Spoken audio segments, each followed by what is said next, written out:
Hello everyone, how are you all? I hope you're all doing fine. So, in today's class, in last class we discussed third lesson, merchant and his friend. మనం ఈ lesson complete చేసుకున్నాం కదా last క్లాస్లో. So in today's class we will look in to our grammar part. So ఇక్కడ first మనకి కొన్ని let's answer అని కొన్ని క్వశ్చన్స్ ఇచ్చారు చూడండి. ఇక్కడ క్వశ్చన్స్ చూడండి ఒకసారి. Where did the merchant live? అక్కడ ఆ మర్చెంట్ అనే ఆయన ఎక్కడ నివసించేవాడు అని క్వశ్చన్ అడిగారు. అతను ఎక్కడ ఉండేవాడు? There lived a merchant in a certain village. అతను ఒక విలేజ్ లో ఉండేవాడు. What happen to the merchant? ఆ మర్చెంట్ కి ఏమైంది? ఏమైందో తెలుసు కదా, హాస్పిటల్కి ఎందుకు తీసుకెళ్తారు? అతనికి ఒక జబ్బు చేసింది, అంటే he suffered with ill. Next, what kind of friend did merchant have? Merchant కి ఉన్న ఫ్రెండ్ ఎటువంటి వాడు? ఎవరు? ఒక డెఫ్ మ్యాన్ కదా, డెఫ్ పర్సన్ కదా. So that is the answer. What did the deaf man here? ఆ డెఫ్ మ్యాన్ కి ఏం వినిపించింది? అతను ఏం చెప్తే అతనికి ఏం వినిపించింది? What is the deaf man's first question? Deaf man merchant ని అడిగిన ఫస్ట్ క్వశ్చన్ ఏంటి? ఇక్కడ చూడండి, మీకు రాగానే ఉంటుంది కదా, my dear friend how are you అని అడిగాడు కదా. So that is the first question. Was merchant happy to see his friend? Merchant కి అతని ఫ్రెండ్ ని చూడడం హ్యాపీయేనా? చూడండి ఒకసారి లెసన్ లో. Is not happy. ఎందుకంటే అతను ఒకటి చెప్తే ఒకటి అర్థం చేసుకుంటున్నాడు కదా. అతనేమో హౌ ఆర్ యూ అని అడిగితే నేను నాకు బాగా లేదంటే సో వెరీ గుడ్ అంటున్నాడు కదా. సో అతను హ్యాపీ అయినా merchant? No. What is the merchant's answer to the deaf man second question? Deaf man అడిగిన సెకండ్ క్వశ్చన్ కి మర్చెంట్ ఏం ఆన్సర్ ఇచ్చారు చూడండి. ఇక్కడ ఏం అడిగాడు? The deaf man smiled and said very good. Merchant was shocked. What do you eat? అతను నువ్వేమి తింటున్నావు అని అడిగాడు కదా. అప్పుడు ఏం చెప్పాడు? The patient was angry by this time and answered the dust of the earth. నేను భూమి మీద ఉన్న మట్టి చెత్త అంతా తింటున్నానని ఆన్సర్ ఇచ్చాడు కదా. So that is the answer for the seventh question. What was the deaf man's last question? Deaf man అడిగిన లాస్ట్ క్వశ్చన్ ఏంటి? హూ ఈజ్ యువర్ డాక్టర్ కదా లాస్ట్ క్వశ్చన్. ఇక్కడ చూడండి, I hope it helps you and tell me who is your doctor? మీ doctor ఎవరు అని డెఫ్ man అతన్ని last చివరిగా ఒక క్వశ్చన్ అడిగాడు. So that is the last answer question. Next, ఇక్కడ మనకి దాని కింద ఇంకో గ్రామర్ పార్ట్ చూడండి. లెట్ స్పీక్ అని మనకు ఒక కాలం ఇచ్చాడు. ఆ కాలంలో అభిషేక్ అండ్ వర్షిని అనే ఒక ఇద్దరు ఫ్రెండ్స్ మధ్య జరిగిన ఇది ఒక చిన్న కన్వర్జేషన్. మనం ఆ కన్వర్జేషన్ ఏంటనేది చూద్దాం. First, Abhishek, what do you want a mirror? Why do you want a mirror? Abhishek అడుగుతున్నాడు ఎవరిని? వర్షనిని ఏం అడుగుతున్నాడు? Why do you want a mirror? నీకు మిర్రర్ ఎందుకు కావాలి, దేనికోసం అని అభిషేక్ వర్షనిని అడుగుతున్నాడు. To look at my beautiful face. అప్పుడు వర్షని ఏం చెప్తుంది? టు లుక్, నా అందమైన మొహాన్ని అద్దంలో చూసుకోవడానికి నాకు ఆ మిర్రర్ కావాలి అని అడుగుతుంది. Abhishek, why do you want a newspaper? అప్పుడు అభిషేక్ అడుగుతున్నాడు, why do you want a newspaper? నీకు న్యూస్ పేపర్ ఎందుకు కావాలి? న్యూస్ పేపర్ వల్ల నీకు ఉండే ఉపయోగం ఏంటి అని అడుగుతున్నాడు. అప్పుడు వర్షని, to know the news around us. మన చుట్టుపక్కల జరిగే న్యూస్ గురించి, అంటే ప్రతి ఒక్క సమాచారాన్ని తెలుసుకోవడం కోసం మనకి న్యూస్ పేపర్ కావాలి అని అప్పుడు వర్షని మళ్ళీ అభిషేక్ కి రిప్లై ఇచ్చింది. Abhishek, why do you want a calendar? నీకు క్యాలెండర్ ఎందుకు కావాలి అని మళ్ళీ అభిషేక్ వర్షనిని అడిగాడు. అప్పుడు వర్షని ఏం చెప్పిందంటే, to find out holidays list. అప్పుడు వర్షని ఏం చెప్పింది? To find out holidays list. Holidays ఎప్పుడెప్పుడు ఉంటాయో, ఏ డేట్స్ లో వస్తాయో తెలుసుకోవడం కోసం వర్షనికి క్యాలెండర్ కావాలంట. Abhishek, why do you want a stick? నీకు స్టిక్, కర్ర ఎందుకు కావాలి అని అడిగాడు. అప్పుడు వర్షని, టు బీట్ యూ విత్, నేను కొట్టడానికి కర్ర కావాలి అని చెప్పింది. So this is some funny conversation. అంటే అతను ఒక జనరల్ గా క్వశ్చన్స్ అడుగుతున్నాడు. నీకు మిర్రర్ ఎందుకు కావాలి, నీకు న్యూస్ పేపర్ ఎందుకు కావాలి, ఇంకా క్యాలెండర్ ఎందుకు కావాలి అని అడిగి లాస్ట్ కి నీకు స్టిక్ ఎందుకు కావాలంటే నేను కొట్టడానికి అని ఒక ఫన్నీగా జరిగిన ఒక కన్వర్జేషన్ ఒక ఇద్దరు ఫ్రెండ్స్ మధ్యలో. సో నెక్స్ట్ చూడండి, ఇక్కడ లెట్స్ స్పెల్ వెల్. ఇక్కడ మనకి కొన్ని వర్డ్స్ ఇచ్చాడు, అవి మనం ఎలా స్పెల్ చేయాలి అని చూసుకుందాం. ఫస్ట్ వర్డ్ చూడండి, ఇక్కడ రాస్తున్నాను.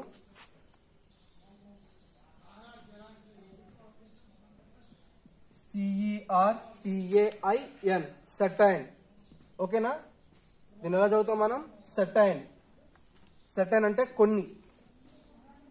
Next word DOCTOR, doctor. ఓకేనా. దీన్ని ఎలా ప్రొనౌన్స్ చేయాలంటే మనం డాక్టర్ అని ప్రొనౌన్స్ చేయాలి. దీన్ని సెటైన్. సెటైన్ నా నా certain. Okay. Next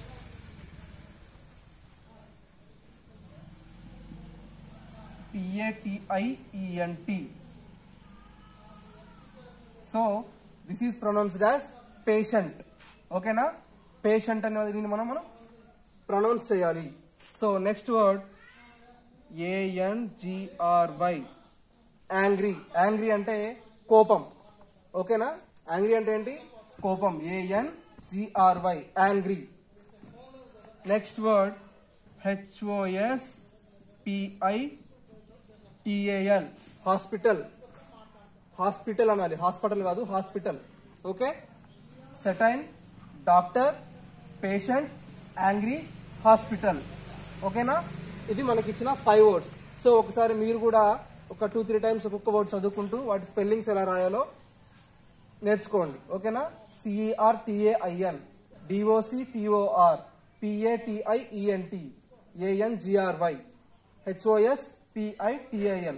So these are the 5 words given for you in this textbook. So next ఇవి అయిపోయాయి కదా. నెక్స్ట్ మనం లెట్స్ లెర్న్ మీనింగ్స్ అని ఇచ్చాడు చూడండి. మీనింగ్స్ చూసుకుందాం. Merchant, a person who buys and sells thing. Merchant అంటే మనకి తెలుగులో మీనింగ్ ఏంటంటే ఒక వ్యాపారి. దాని మీనింగ్, క్లియర్ మీనింగ్ ఏమి ఇచ్చాడు చూడండి. A person who buys and sells things. Merchant అంటే ఏం లేదు, మనకి ఏదైనా వస్తువుని ఒక భారీ మొత్తంలో కొనడం కానీ లేకపోతే అమ్మడం కానీ చేసే వ్యక్తిని మర్చెంట్ అంటాం. అంటే ఒక వ్యాపారి. ఓకేనా. అది ఏ వ్యాపారమైనా అవ్వచ్చు. ఎక్కువ వస్తువుని కొని ఇంకా ఎక్కువ మొత్తంలో అమ్మే వ్యక్తిని మర్చెంట్ అంటాం. సో నెక్స్ట్ వర్డ్ డెఫ్, DEAF, డెఫ్. డెఫ్ అంటే అనేబుల్ టు హియర్ ఎనీథింగ్. మనం క్లియర్గా తెలుగులో చెప్పుకోవాలంటే చెవిటివాడు అని. డెఫ్ పర్సన్ అంటే అనేబుల్ టు హియర్ ఎనీథింగ్, అతనికి వినపడదంట. వినపడని వాడిని డెఫ్ పర్సన్ అంటాం. సెట్అవుట్, SETOUT. సెట్అవుట్ అంటే స్టార్ట్. ఏదైనా పనిని స్టార్ట్ చేయడానికి మనం సెట్అవుట్ అనే వర్డ్ని కూడా యూజ్ చేస్తాం. స్టార్ట్ అన్న అదే మీనింగ్, సెట్అవుట్ అన్న అదే meaning. Next sick, SICK, not well or ill. Sick అంటే ఆరోగ్యం సరిగా లేకపోవటం, ఆర్ ఇంకా ఏదైనా జబ్బు చేయడం.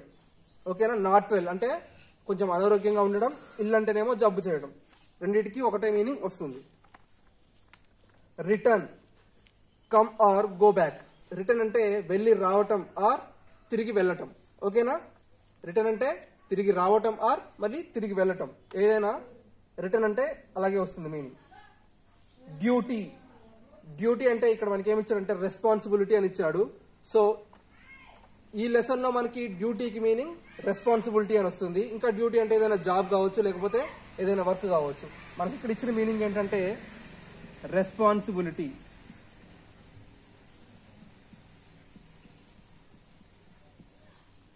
రెస్పాన్సిబిలిటీ, రెస్పాన్సిబిలిటీ అంటే బాధ్యత.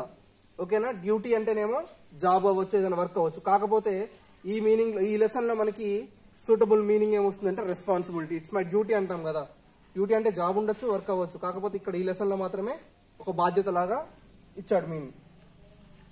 Dust, small particles rise up from earth. Dust అంటే ఏంటంటే దుమ్ము ధూళి, చెత్తా చెదారం అంటుంటారు కదా. స్మాల్ పార్టికల్స్, ఇప్పుడు మనకి పెద్ద గాలి దుమ్ము వచ్చినప్పుడు ఎలా వస్తుంది, దుమ్ము మొత్తం లేస్తుంది కదా. సో అట్లా స్మాల్ పార్టికల్స్, భూమి మీద నుంచి లేసే ఒక దుమ్ము ధూళి పదార్థాలని డస్ట్ అంటాం. Visitor, the one who comes to see someone. Visitor అంటే ఒకరిని చూడడానికి వచ్చే వ్యక్తుల్ని ఎవరైనా కానీ. అంటే ఇప్పుడు మనం హాస్పిటల్లో ఉన్నాం, మనకి ఏదైనా జబ్బు చేయడం కానీ, లేకపోతే ఇంటికి తీసుకొచ్చారు, ఫీవర్ వచ్చో దేనికో ఏదో ఒక విధంగా, లేకపోతే ఇన్ కేస్ సమ్ యాక్సిడెంట్ అలా అనుకోండి, మనల్ని చూడడానికి ఎవరైనా వస్తుంటారు కదా. విజిటర్స్ అంటే చూడడానికి వచ్చే వ్యక్తుల్ని విజిటర్స్ అంటారు. So that's all for the meanings. Next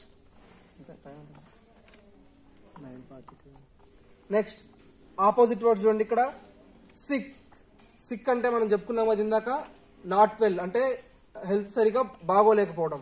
so sick కు ఆపోజిట్ ఏమవుతుంది, వెల్ అంటే ఆరోగ్యంగా ఉండటం, వెల్ అని. నెక్స్ట్ డ్యూటీ, సో డ్యూటీకి ఆపోజిట్ వర్డ్ ఏమి ఇచ్చాడు ఇక్కడ? లైసెన్స్ అని ఇచ్చాడు. డ్యూటీకి ఆపోజిట్ వర్డ్ ఏంటి? License. Death, death opposite word ఏంటి? బర్త్. డెత్ అంటే ఏంటి? చావటం. సో డెత్ ఆపోజిట్ వర్డ్ ఏంటి? బర్త్ అంటే మళ్ళీ జన్మించడం, పుట్టడం. హ్యాపీ, హ్యాపీకి ఆపోజిట్ వర్డ్ ఏమవుతుంది? హ్యాపీ అంటే ఏంటి? సంతోషం. సో సంతోషానికి ఆపోజిట్ వర్డ్ ఏంటి? అన్హ్యాపీ. Next careful. కేర్ఫుల్ అంటే ఏంటి? చాలా జాగ్రత్తగా ఉండటం. సో కేర్ఫుల్కి ఆపోజిట్ వర్డ్ ఏంటి? కేర్లెస్ అంటే అజాగ్రత్తగా, అసలు మనకి సంబంధం లేదు అన్నట్లుగా ఉండటం. నెక్స్ట్ ఇల్. ఇల్ అంటే మనం ఆల్రెడీ చెప్పుకున్నాం కదా, ఏదైనా జబ్బు చేయడం. ఇక్కడ మనకి ఫస్ట్లో కూడా ఉంది చూడండి ఆపోజిట్ వర్డ్. సిక్, ఇల్లు ఒకటే కదా. సో దానికి ఆపోజిట్ వర్డ్ కూడా ఏమవుతుంది? Well. So next fill in the blanks చూడండి ఒకసారి. ఫిల్ ఇన్ ద బ్లాంక్స్ లో first blank, the merchant had a dash friend. Merchant had a dash friend అంటే మర్చెంట్ కు ఉన్న ఫ్రెండ్ ఎటువంటి వ్యక్తి? అతను ఒక డెఫ్ పర్సన్ కదా. సో ఇక్కడ మనకి ఇక్కడ ఆన్సర్ చూసుకోండి, ఫస్ట్ సెకండ్ థర్డ్ లో ఉంది డెఫ్ అని. మరి the merchant had a deaf friend. So first one answer ఏంటి? DEAF. Okay, first blank answer ఏంటి? డెఫ్. సో సెకండ్ బ్లాంక్ చూడండి, it's my duty to make my friend dash. It's my duty to make my friend dash. ఏంటి ఇక్కడ దాని meaning చూడండి, my duty to make my friend happy కదా. So fourth one ఉంది చూడండి, ఇక్కడ డెఫ్ పక్కనే ఉంది హ్యాపీ అని. So second blank answer happy. Next third one, I have dash fever. I have, ఇక్కడ చూడండి మనకు ఆన్సర్స్ మిగిలిన ఏమన్నాయి ఇంకా? Village, bad, sick. I have bad fever, నాకు చాలా దారుణంగా ఉంది ఫీవర్ అని చెప్తున్నాడు. So bad is the correct answer for the third blank. Next fourth one, the merchant was very sick. Sick అంటే చాలా అనారోగ్యంతో ఇబ్బంది పడుతున్నాడు. So sick. Fifth one,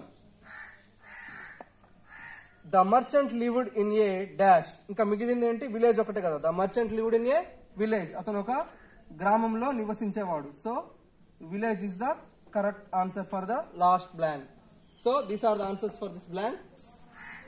so next ఇక్కడ మనకి ఇంకా answer the following questions and choose the correct answer. ఇక్కడ మనకి కొన్ని క్వశ్చన్స్ ఇచ్చాడు, వాటికి 2 ఆప్షన్స్ ఇచ్చాడు ఈచ్ బ్లాంక్ కి. సో మనకి 5 బ్లాంక్స్ లో ఒక్కదానికి ఏ సూటబుల్ వర్డ్ అవుతుందో అది మనం రాసుకోవాలి. ఫస్ట్ వన్ చూడండి, హూ వాస్ ఇల్. అక్కడ జబ్బు చేసింది ఎవరికి? ఏ వ్యక్తికి జబ్బు చేసింది? మనకి ఆప్షన్ చూడండి, the merchant or the deaf man. ఇక్కడ మీకు ఆప్షన్స్ లో ఒక దాని పక్కన ఏ ఆర్ బి ఇట్లా మధ్యలో ఇట్లా స్లాష్ ఉంది అనుకోండి, దీన్ని మనం ఆర్ అని చదువుకోవాలి, ఇట్లా వచ్చే గీతని. ఓకేనా? మనకి ఇక్కడ చూడండి, ద మర్చెంట్ తర్వాత ఇట్లా గీత వచ్చింది, స్లాష్ వచ్చింది, తర్వాత ద డెఫ్ మ్యాన్ అని ఉంది కదా. So A or B, the merchant or deaf man. ఇక్కడ జబ్బు చేసింది ఎవరికి? మర్చెంట్ కదా. సో మర్చెంట్ అని రాసుకోండి ఫస్ట్. ఓకేనా?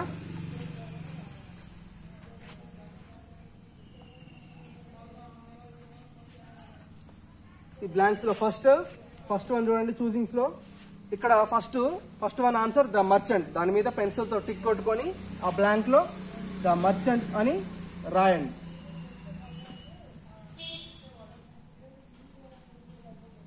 So second one, why did the deaf man want to visit the merchant.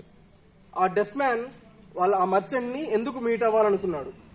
ఇక్కడ చూడండి మనకి 2 ఆన్సర్స్ ఇచ్చాడు. ఇక్కడ కూడా to make his friend happy or angry. అతని ఫ్రెండ్ ని సంతోష పెట్టడానికా లేకపోతే కోపం తెప్పించడానికా? ఎందుకు అతన్ని విజిట్ చేద్దాం అనుకున్నాడు? అసలు వాళ్ళ ఫ్రెండ్ ని హ్యాపీ చేద్దామనే కదా. So to make his friend happy. So first దాని మీదే టిక్ కొట్టుకొని అది రాసుకోండి, టు మేక్ హిస్ ఫ్రెండ్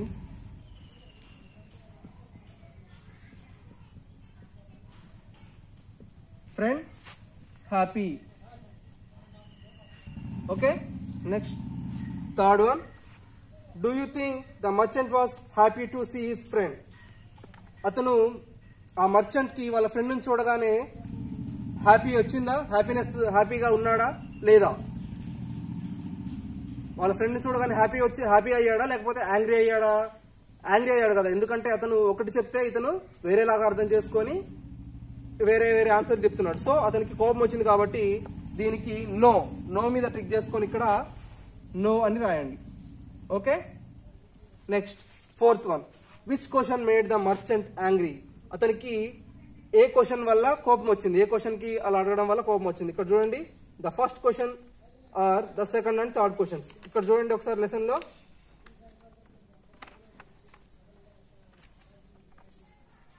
ఇక్కడ చూడండి, the merchant was shocked and then the deaf man asked, what do you eat? The patient was angry by this time and answered, the dust of earth. So అతనికి first అడిగిన question కే చాలా కోపం వచ్చింది. ఎందుకంటే నువ్వు ఎలా ఉన్నావంటే, నేను బాగా లేను, నాకు హెల్త్ చాలా మంచిగా ఉండట్లేదు అని చెప్తే, oh that is very good అని అన్నాడు కదా. సో అతనికి ఫస్ట్ క్వశ్చన్ అప్పుడే కోపం వచ్చింది. సో దానికి ఆన్సర్ ఏం రాస్తారంటే ద ఫస్ట్ క్వశ్చన్ అని రాయండి. అలాగే అక్కడ టిక్ చేసుకోండి. Next 5th blank, did the deaf man know that he had made his friend angry? అతనికి ఆ డెఫ్ మ్యాన్ కి వాళ్ళ ఫ్రెండ్ ని అతని వల్లే కోపం వచ్చిందని అతనికి తెలుసా తెలియదా? అతనికి తెలియదు కదా, ఎందుకంటే అతనికి వినపడదు అప్పటికి కూడా. సో నో, సెకండ్ వన్ మీద అంటే నో మీద టిక్ చేసుకోండి, నో అని రాసుకోండి. ఓకే, ఇవి చూసింగ్ కి ఆన్సర్స్. సో ఈరోజు చెప్పిన గ్రామర్ పార్ట్ వరకు అందరు చూసారు కదా. ఇక్కడ మనం కన్వర్జేషన్ చూసుకున్నాం, ఇంకా ఈ క్వశ్చన్ చూసుకున్నాం, మీనింగ్స్, ఆపోజిట్ వర్డ్స్, ఇంకా బ్లాంక్స్ అండ్ చూసింగ్స్. ఈ రోజు వరకు ఈ గ్రామర్ పార్ట్ చెప్పుకున్నాం కదా. సో ఇవన్నీ మీరు పర్ఫెక్ట్ గా రాసుకొని మీనింగ్స్ ఇంకా ఈ స్పెల్లింగ్ వర్డ్స్ చదువుకోండి. ఈ క్వశ్చన్స్ కూడా మీరే ఓన్ గా ఆన్సర్స్ రాయడానికి ట్రై చేయండి. నేను చెప్పాను కదా ఆల్రెడీ ఏ క్వశ్చన్ కి ఏ ఆన్సర్ రాయాలనేది. So that is your work today. So that is the end of this today's class. We will meet in the next class tomorrow. Bye.